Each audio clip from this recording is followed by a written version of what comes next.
Hello everyone and welcome back to the Triple Crown Wargaming Studio with me, the Loremaster, and this is not a drill. What an incredible release of information today from Games Workshop around the Old World release schedule and the cracking models they're going to be putting out at the start of this new era, I guess, of fantasy square-based gaming. I am quite excited, so we're just gonna roll with me today, and I'm hopefully gonna steal the Duke's thunder by doing this video and have a quick chat about some stuff. So awesome to start with. Something I talked about before was really looking forward to seeing the return of classic miniatures, stuff coming back, and I'm going to start there because it's probably the least exciting part.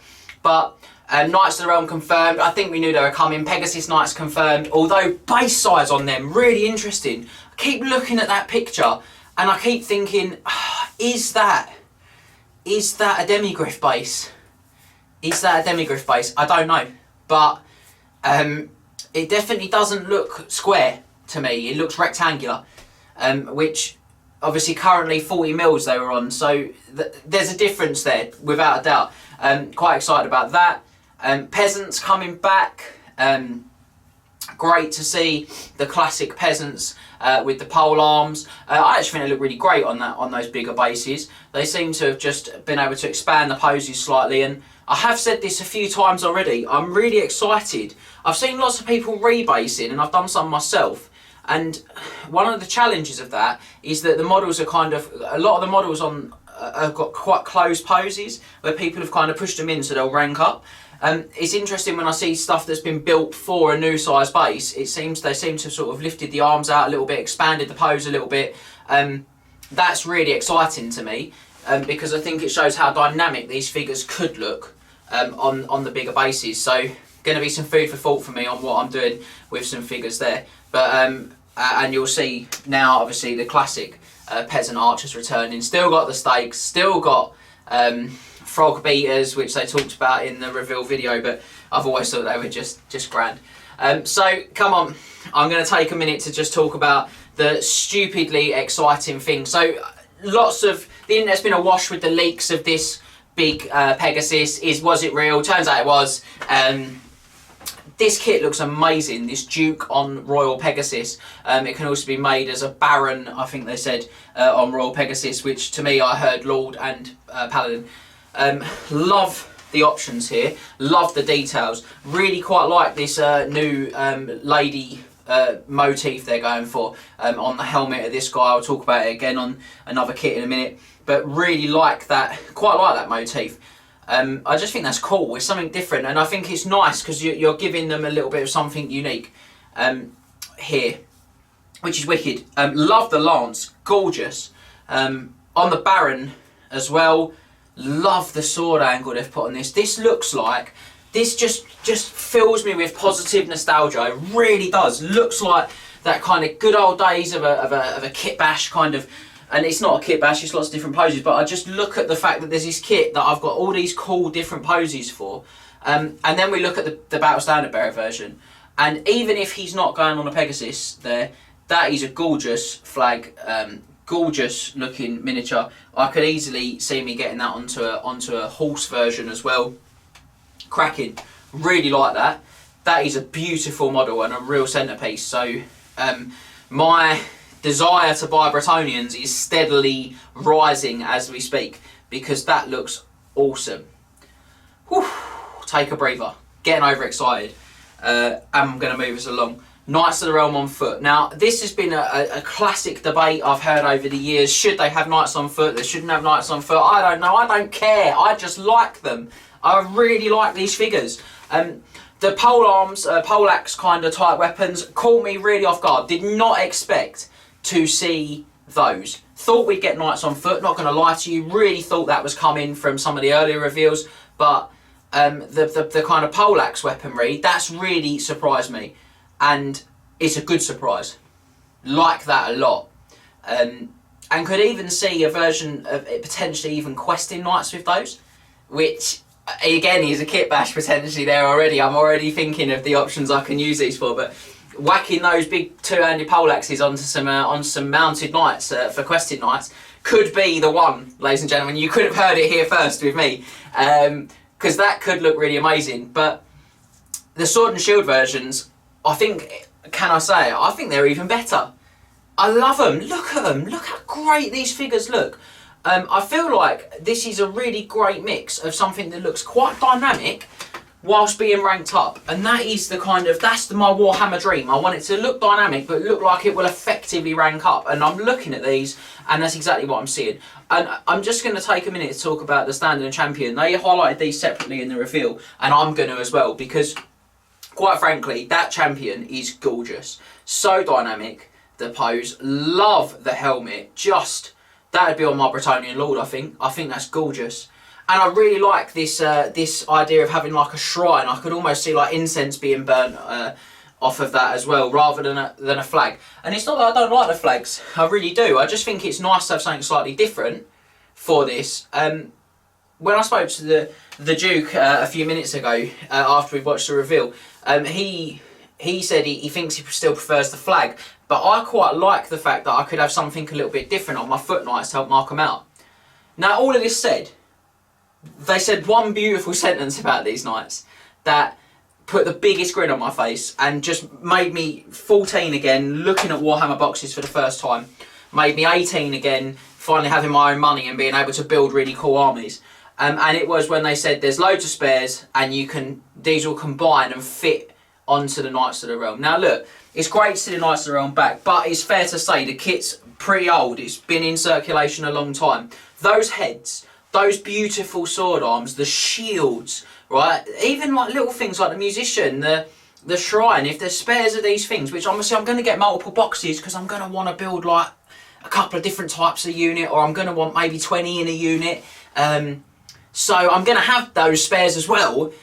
So suddenly my Knights of the Realm have almost got like a free update for looking really, really cool. So I love it. I'm so excited, guys. I'm so excited. This could get me back into Bretonians. This could be it. This could be the danger. This is not a drill. We're in danger. I've just elbowed the cabinet in the studio.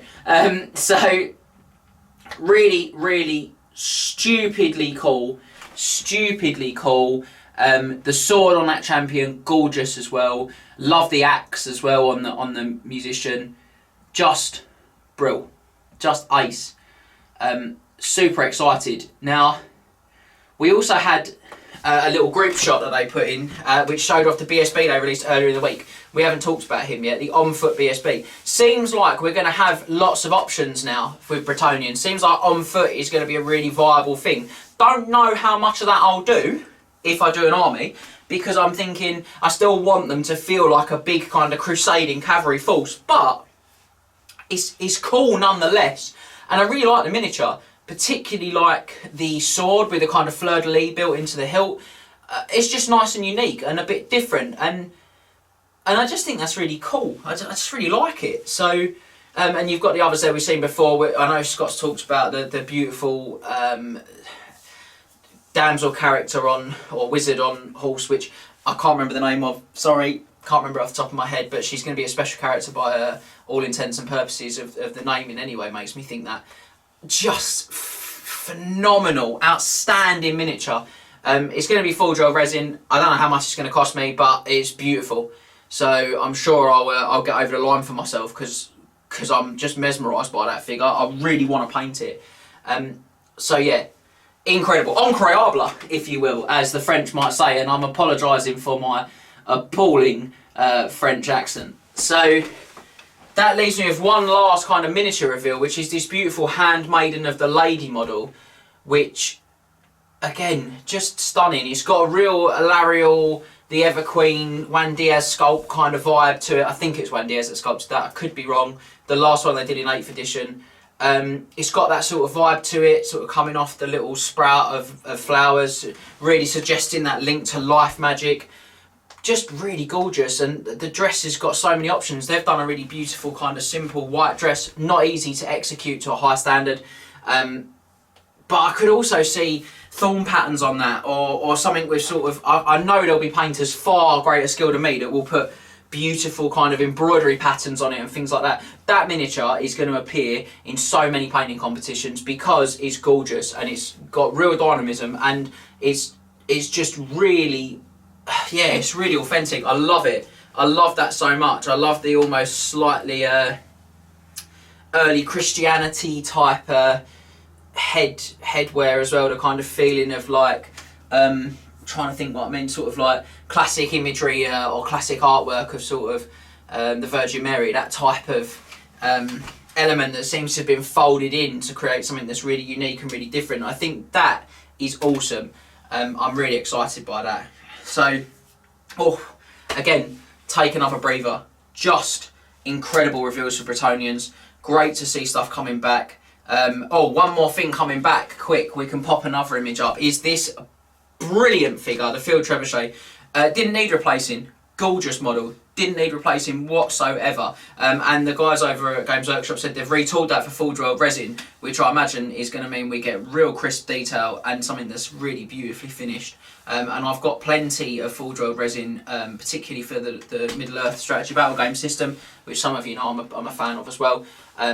And I've got sort of blisters and things from that system, and they look beautiful. The quality is so nice in terms of the finish, and they really take paint so well. So very excited to see that back in that guise, because metal ones were challenging, and I didn't have any fine cost ones. I had metal ones that I gave to the Duke when I let my Bretonians go. But they're coming back, boys and girls. They're coming back. I can feel them coming back. Really excited. But all of that is possibly not the most exciting part, because I'm always excited by figures, but huge news from Games Workshop. Looks like we're seeing a Q1 2024 release of this game. So they said it's going to be one of the first releases in 2024, which makes me feel like that's probably somewhere in the January to March bracket. That's what my gut instinct immediately was when he said that, and I'm going to stick to my gut. I think that's when we're going to see it, and that's not long, guys. That's not long. We're talking about probably within the next 6 months now that we're going to see it. We're going to get it on the table and give it a go. Love it. Can't wait. Really excited to give it a try. If you're listening, Games Workshop, we want to be involved with you. You know this. We want to be involved in this. So please get in touch with us, because we are keen to be positive and to enjoy this new game system with you guys. We love it. We cannot wait. So we're all very excited here. Going to be a lot of discussions between us in the coming weeks over what that means for us, because we are going to still run 3 events next year for Warhammer. We're still going to run a GT. It might be more than one GT, and you know, we're still committed to going up to Derby for that amazing event. So we need to put our heads together now and work out exactly how that's going to look. So I'm going to confirm we're definitely still running at least 3 events next year. We're still super committed. We just need to work out exactly how all of that's going to come together, and we will be very vocal in the coming weeks about what we're going to do and how we're going to do it, particularly as more information comes out around this game, because I know so many of you are so excited with this as well. So getting myself over there. So get ready to see the Oracle on I can't wait to see John's next video, because he is on the hype train, ladies and gentlemen. He is on the hype train. He messages me all sorts of weird and wonderful times of the day and night with stuff he's excited about for this game. So he's probably more on the hype train than me. But I am right there now, guys. I am at the front, the conductor of the hype train right now, if you will, because I cannot wait. Gorgeous Bretonian miniatures. They've done it again. Games Workshop have done it again. They've said, look, can we make you buy another army? And by the looks of things, the answer to that question is you can. So, really excited. I'm going to say Q1 2024. See, I don't know that. I'm making that assumption based on what I've seen today, which is just going to be one of the first releases next year, is what Games Workshop have said. So I'll reiterate that again. They're saying one of the first releases of 2024. I'm saying Q1, guys. Q1. That's my interpretation of that. So by March, hopefully. My birthday is in March, so this could just become a beautiful thing that turns into Bretonians riding through my home for birthday, and me crying about where I'm going to fit more miniatures into where I live.